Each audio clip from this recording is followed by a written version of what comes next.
one of the Middle East and one of the world's great regions of wealth creation over the last 50 to 100 years. And that wealth creation is based on two commodities that we all depend on, oil and gas. This is sadly where the geology bit comes in, I'm sorry.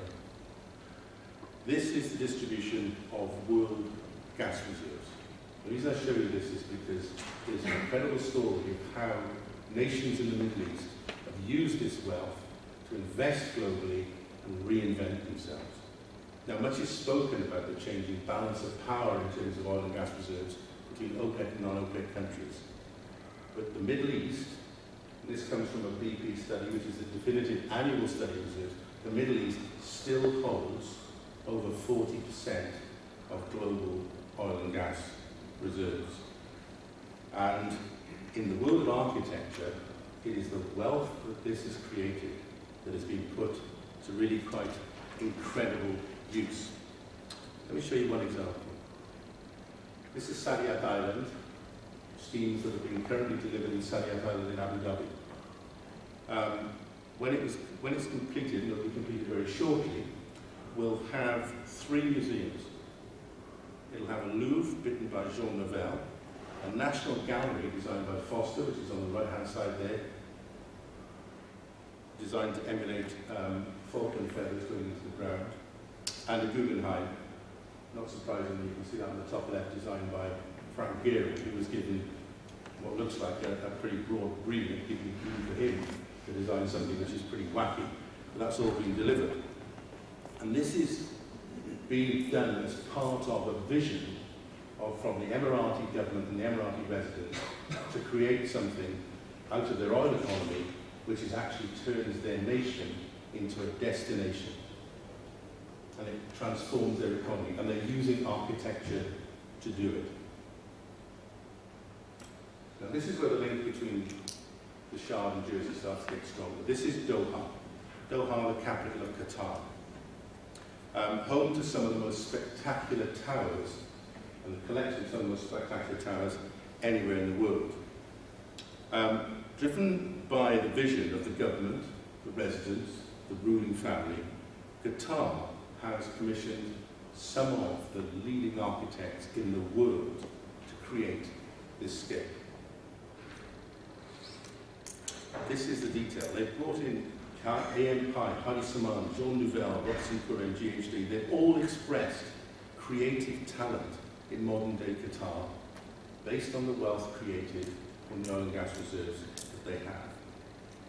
So, this is what you might think of as the macro architecture of modern-day Middle East.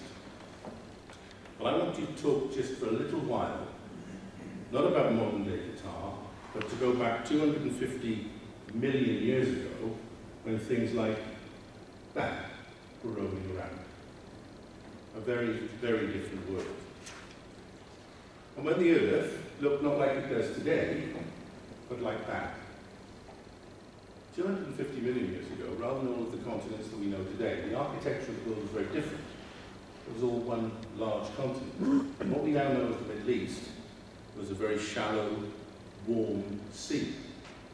And through chance, or good luck, or divine intervention, you take your pick.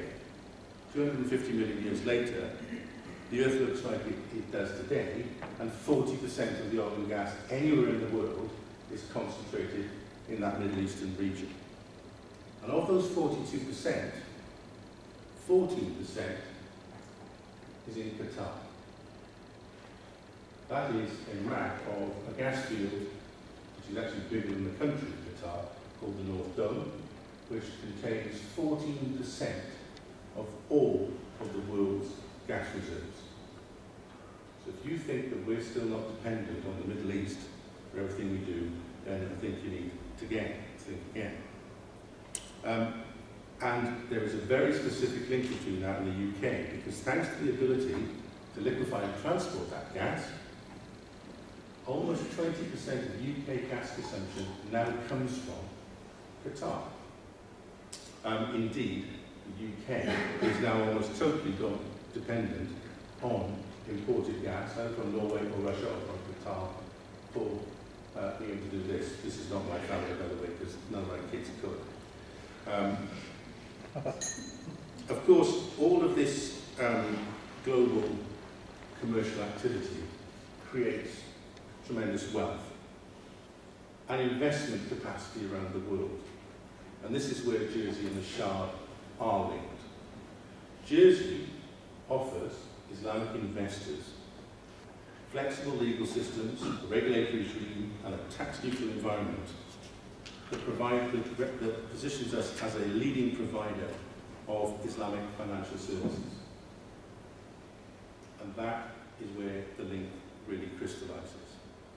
Now, the GCC, or the Gulf Cooperation Council, which comprises the Gulf states of the UAE, Bahrain, Saudi, Oman, Qatar, and Kuwait, are areas where Jersey Finance and Jersey's financial services sector and Jersey's government concentrates a lot of its efforts in terms of developing business. In 2011, Jersey Finance committed a regional office to Abu Dhabi. It's recently moved to Dubai with the specific intent of strengthening the links between the investment potential in the Middle East and Jersey.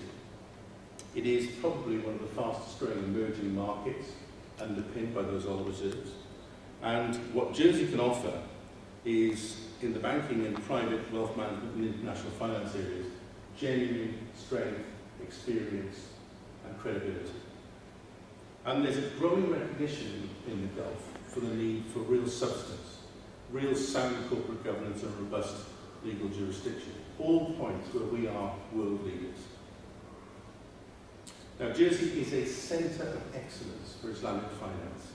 It specialises in the development, for instance, of sukuk structures that really are there to facilitate global investment from the Arab states and elsewhere. The rules governing investment from Islamic states, as many of you probably know, are not the same as the rules that govern the ability for you and I to put money in